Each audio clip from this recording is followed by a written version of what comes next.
Air transit airline की flight 236 Toronto से Lisbon की तरफ जा रही थी। यह आधी रात का समय था और इस वक्त जहाज अटलांटिक ओशन के ठीक सेंटर में 39,000 के फीट के एल्टीट्यूड पे क्रूज कर रहा था। आमतौर पर ऐसी सिचुएशन पायलट रोज फेस करते हैं और इसमें कुछ भी एबनॉर्मल जैसा नहीं था, पर उनको कहाँ पता था कि अभी जो उनके साथ होने वाला है वो सारी सिचुएशन को बदल के रख देगा। या आपको बताते चले कि अटलांटिक ओशन के ऊपर 39,000 फीट के एल्टीट्यूड से भी दूर दूर तक जमीन नजर नहीं आती। वहाँ कैप्टन को अचानक मालूम पड़ा कि जहाज का फ्यूल अब खत्म होने वाला है। ये देखकर दोनों पायलट के होश ही उड़ गए, क्योंकि अटलांटिक ओशन के ऊपर फ्यूल खत्म होने का सिर्फ एक ही मतलब है और वो है मौत। ब्रेन टीवी के वीडियोस में एक बार फिर से खुशामदीद नाजरीन। ये वाकया पेश आया था 23 अगस्त 2001 को, जब टोरंटो पियर्सन एयरपोर्ट पे एयर ट्रांजिट एयरलाइन की एयरबस A330 को टोरंटो से लिस्बन जाने के लिए तैयार किया जा रहा था। ये 7 घंटे की नॉन स्टॉप फ्लाइट होने वाली थी और इसमें 48 मैट्रिक टन फ्यूल डाला गया और प्रिपरेशन के बाद इसमें बोर्डिंग का अमल शुरू कर दिया गया।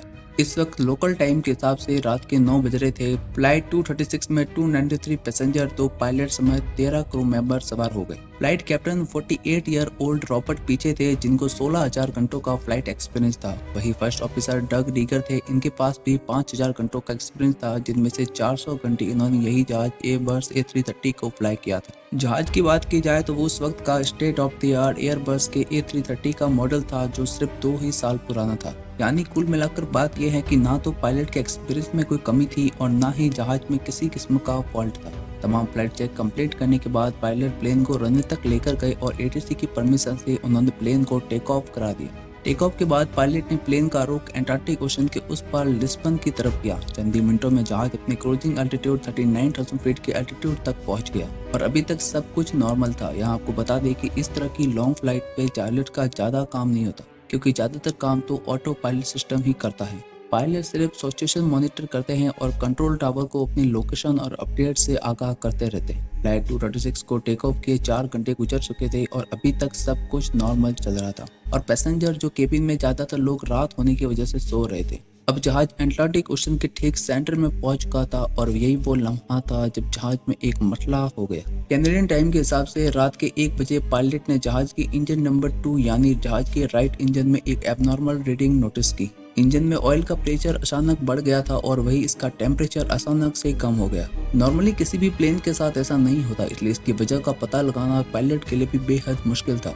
कैप्टन को लगा कि एक कंप्यूटर एरर हो सकता है या हो सकता है प्लेन के फ्यूल टैंक में लगा सेंसर गलत इंफॉर्मेशन भेज रहा है। इसलिए उन्होंने फौरन फ्लाइट मैनुअल खोला और इस अजीब एरर के बारे में जानने की कोशिश की, लेकिन उनको फ्लाइट मैनुअल में इस एरर के बारे में कोई भी इंफॉर्मेशन ना मिल सकी। पायलट ने कनाडा में एयर ट्रांजिट के मेंटेनेंस यूनिट से कांटेक्ट किया और उनको बताया कि इस वक्त वो 40,000 फीट के एल्टीट्यूड पे फ्लाई कर रहे हैं और हमारे प्लेन के राइट इंजन में हाई प्रेशर और लो टेम्परेचर शो कर रहा है। आखिर इसमें प्रॉब्लम क्या है और इसको हम कैसे फिक्स करें। लेकिन बदकिस्मती से मेंटेनेंस यूनिट को भी इस एरर के बारे में कुछ भी मालूम नहीं था। उन्होंने पायलट को कहा कि वो उस एरर को मॉनिटर करते रहे, वो थोड़ी देर बाद उनसे दोबारा कांटेक्ट करेंगे। अभी तक पायलट को कोई भी सोल्यूशन नहीं मिल सका। 40,000 फीट ऊपर उड़ रहे इस प्लेन का क्या होगा ये कोई नहीं बता सकता था। यहाँ पायलट को अभी भी यही लग रहा था कि कोई फॉल्टी सेंसर ऑयल की गलत रीडिंग दे रहा है, लेकिन आधे घंटे के बाद कैप्टन को एक अलार्म सुनाई दिया। ये अलार्म ऑयल से रिलेटेड नहीं बल्कि फ्यूल से रिलेटेड था। कमर्शियल एयरलाइंस का फ्यूल उनके विंग्स में इक्वली डिस्ट्रीब्यूटेड होता है और यह नोटिस किया गया कि फ्लाइट 236 के दोनों विंग्स में एक जितना फ्यूल नहीं है। राइट विंग में फ्यूल की क्वांटिटी लेफ्ट के मुकाबले में कम थी। पायलट इतनी सारी प्रॉब्लम को एक साथ देख के कंफ्यूज हो गई और इसी कंफ्यूजन के साथ उन्होंने क्रॉस फील्ड वाल्व खोल दिया, जिससे लेफ्ट विंग से फ्यूल राइट विंग में जाना शुरू हो गया और अब मिनटों में दोनों विंग्स में फ्यूल की क्वांटिटी बराबर तो हो चुकी थी। इतना सब होने के बाद कैप्टन को लगने लगा कि कई प्लेन में फ्यूल लीकेज तो नहीं हो रहा, पर फ्यूल लीकेज हो रहा होता तो पायलट को अलार्म के जरिए मालूम पड़ जाता कि कहीं से फ्यूल लीक हो रहा है। लेकिन अफसोस, फ्यूल लीकेज का कोई भी अलार्म कॉकपिट में तो बजा ही नहीं। अब कैप्टन ने फ्यूल अमाउंट और उसके बचे हुए डिस्टेंस को कैलकुलेट किया और कैलकुलेशन के बाद जो नतीजा सामने आया वो देख के पायलट के होश ही उड़ गए। प्लेन में फ्यूल की कमी हो चुकी थी। अब दोनों विंग्स को मिलाकर भी इतना फ्यूल नहीं था जिससे लिस्बन पहुंचा जा सके। अब की बार मामला सीरियस हो चुका था। अटलांटिक ओशन के बीचों बीच प्लेन को डाइवर्ट करने के ज्यादा ऑप्शन भी मौजूद नहीं थे।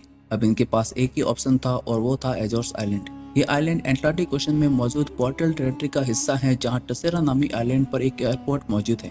कैप्टन ने पहले ही फुर्सत में वहां की ATC से कांटेक्ट किया और उनको बताया कि वो इस वक्त 40,000 फीट पे हैं और फ्यूल शॉर्टेज की वजह से वो इस एयरपोर्ट पर लैंड करने जा रहे हैं। पर अभी तक पायलट को भी कंफर्म नहीं था कि वो उस एयरपोर्ट तक पहुंच भी पाएंगे या फिर उनको ओशन में ही लैंड करना पड़ेगा। इस वक्त जहाज में 60 टन फ्यूल बचा था, यानी 7000 केजी। देखने में तो ये बहुत ज़्यादा है, लेकिन असल में ये A330 की फ्यूल कैपेसिटी का सिर्फ 6% था, और वो भी बहुत तेजी के साथ कम होता जा रहा था। पर सवाल यह है कि आखिर फ्यूल कम ही क्यों हो रहा था। फ्यूल का कम होना सिर्फ एक सूरत में मुमकिन है कि कहीं ना कहीं से फ्यूल लीक हो रहा हो। यह पता लगाने के लिए कैप्टन ने फ्लाइट क्रू को इंस्ट्रक्शन दी कि वो विंग की ट्रेनिंग एज यानी विंग के पिछले हिस्से को जाकर मॉनिटर करे। अगर तो फ्यूल लीक हो रहा होगा तो जरूर वहां से कोई इंडिकेशन मिलेगी, पर अंधेरे की वजह से क्रू को ऐसी कोई इंडिकेशन ना मिल सकी।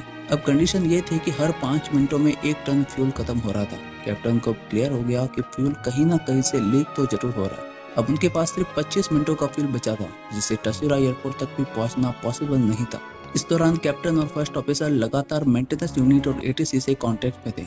मेंटेनेंस यूनिट ने कैप्टन को इंस्ट्रक्शन दिए कि वो फ्यूल लीकेज को कंफर्म करने के लिए जहाज को 39,000 फीट से 20,000 फीट तक लेकर जाए, पर कैप्टन ने ऐसा करने से इनकार कर दिया, क्योंकि कैप्टन का मानना था कि अगर फ्यूल लीकेज कंफर्म भी हो गया तो प्लेन को वापस ऊपर लेकर जाना पॉसिबल नहीं होगा। एटलीस्ट उनके पास अभी भी 39,000 फीट के एल्टीट्यूड पर ग्लाइडिंग का ऑप्शन तो बाकी है। थोड़ी ही देर में कैप्टन ने देखा कि इंजन नंबर 2 यानी राइट इंजन बहुत तेजी के साथ फ्यूल खपत कर रहा है, और इसके बाद जो हुआ उसकी किसी ने कल्पना भी नहीं की थी। अचानक से प्लेन की लाइट ब्लिंक होना शुरू हो गई और इंजन नंबर 2 फेल हो गया।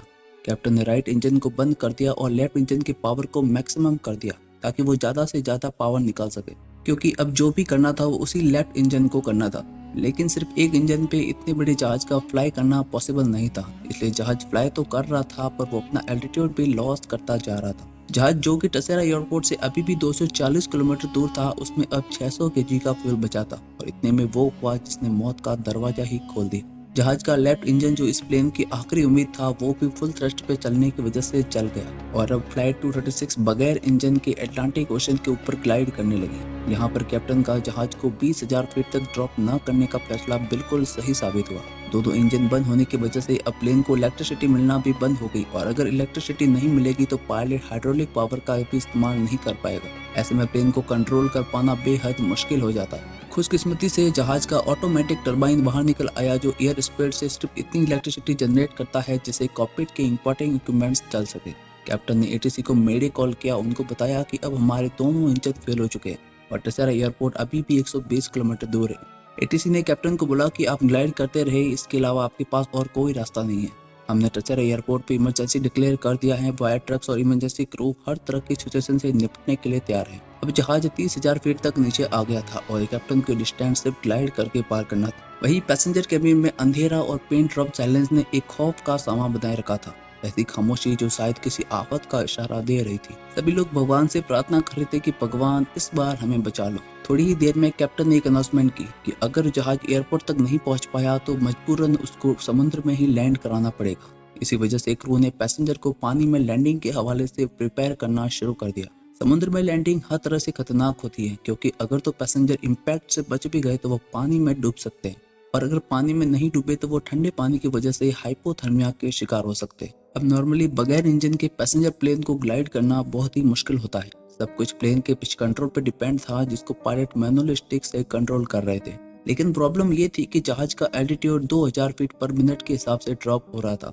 लेकिन अचानक से एक चमत्कार हुआ जिसकी किसी ने कल्पना ही नहीं की थी। अचानक से हवा पीछे से बहने लगी और जिस प्लेन को इंजन थ्रस्ट नहीं मिल रहा था उसको हवा पीछे से पुश करने लगी, और जो टसेरा एयरपोर्ट 120 किलोमीटर दूर था वो सिर्फ 15 किलोमीटर रह गया। जब प्लेन का डिस्टेंस टसेरा एयरपोर्ट से 15 किलोमीटर दूर था तो उसका एल्टीट्यूड 13,000 फीट था, और नॉर्मली इतने डिस्टेंस पर एल्टीट्यूड 3,000 फीट रखना होता है। अब अगर पायलट नोज ड्राइव करके अपना एल्टीट्यूड कम किया तो उसकी स्पीड इतनी तेज हो जाएगी जिससे क्रैश लैंडिंग होने के चांस बहुत ज्यादा होंगे। इसलिए पायलट ने समझदारी दिखाते हुए प्लेन को वही एक 360 चक्कर लगवाया। ये चक्कर जब कंप्लीट हुआ तो एयरपोर्ट से डिस्टेंस उतना ही था, जबकि एल्टीट्यूड 5,000 फीट तक ड्रॉप हो चुका था। ये एल्टीट्यूड अभी भी बहुत ज्यादा था, पर इतना भी नहीं कि एक और 360 लगाया जा सके। इसलिए पायलट ने जहाज की पोजीशन रनवे की सीट में की और उसको चंद एश टर्न लगवाए। एश टर्न की वजह से जहाज का रनवे से डिस्टेंस बढ़ गया और उसको एल्टीट्यूड कम करने का थोड़ा टाइम और मिल गया। नॉर्मल हालात में लैंडिंग के वक्त फ्लैप ओपन रखे जाते हैं जिससे ड्रैग पैदा होता है और इंजन थ्रस्ट बढ़ा दिया जाता है जिससे प्लेन की नोज ऊपर हो जाती है। पर फ्लाइट 236 के पास इंजन थ्रस्ट तो था नहीं, इसलिए लैंडिंग नॉर्मल लैंडिंग से बहुत ज्यादा अलग और बहुत ही खतरनाक होने वाली। पायलट के पास प्लेन को लैंड करने का सिर्फ एक ही सांच था, या तो आर या तो पार। आखिरकार प्लेन रनवे से टचडाउन तो हो गया, लेकिन टचडाउन के बाद सबसे बड़ी प्रॉब्लम ये थी कि इतने बड़े जहाज को रोका कैसे जाए। प्लेन के इंजन में रिवर्स थ्रस्ट होता है, जिससे प्लेन को स्लो डाउन किया जाता है, पर फ्लाइट 236 के सभी इंजन फेल हो चुके थे, इसलिए पायलट रिवर्स थ्रस्ट का भी इस्तेमाल नहीं कर सकते थे। इसलिए उन्होंने डिस्क ब्रेक के लेवल को मैक्सिमम कर दिया, जिससे प्लेन के टायर्स बुरी तरह रगड़ खाने लगे और 12 में से 8 टायर बर्स्ट हो गए। प्लेन को रोकने में थोड़ी मुश्किल तो जरूर पेश आई, लेकिन वो फाइनली स्केट करता रुक ही गया। प्लेन रुकते ही उसके लैंडिंग गियर में आग भड़क उठी, जिस पर एयरपोर्ट के लोगों ने फौरन काबू पा लिया। फ्लाइट 236 एविएशन हिस्ट्री का वो पहला और आखिरी पैसेंजर प्लेन था जिसने बगैर इंजन के सबसे ज्यादा टाइम तक ग्लाइड करने का रिकॉर्ड बनाया। इस घटना के बाद पायलट को हीरो बना दिया गया। राइट इंजन में फ्यूल लीकेज के हवाले से जब इन्वेस्टिगेशन हुई तो मालूम पड़ा कि टोरंटो में टेक ऑफ से पहले मेंटेनेंस क्रू ने इंजन का एक पार्ट चेंज किया था, लेकिन वो पार्ट किसी और प्लेन का था और लूज फिटिंग की वजह से उसमें वाइब्रेशन हुई, जिसने पास से गुजरती हुई फ्यूल लाइन को बर्स्ट कर दिया। इस हादसे के बाद ही एयरबस ने फ्लाइट मैनुअल में क्रॉस फील्ड वाल्व के बारे में जानकारी देनी शुरू की। एक साल बाद कैप्टन और फर्स्ट ऑफिसर को एयरबस A330 पर डेड स्टैक लैंडिंग परफॉर्म करने के लिए सुपीरियर एयरमैन अवार्ड से नवाजा गया। उम्मीद है ब्रेन टीवी की ये वीडियो भी आप लोग भरपूर लाइक और शेयर करेंगे। आप लोगों के प्यार भरे कमेंट्स का बेहद शुक्रिया। मिलते हैं अगली शानदार वीडियो में।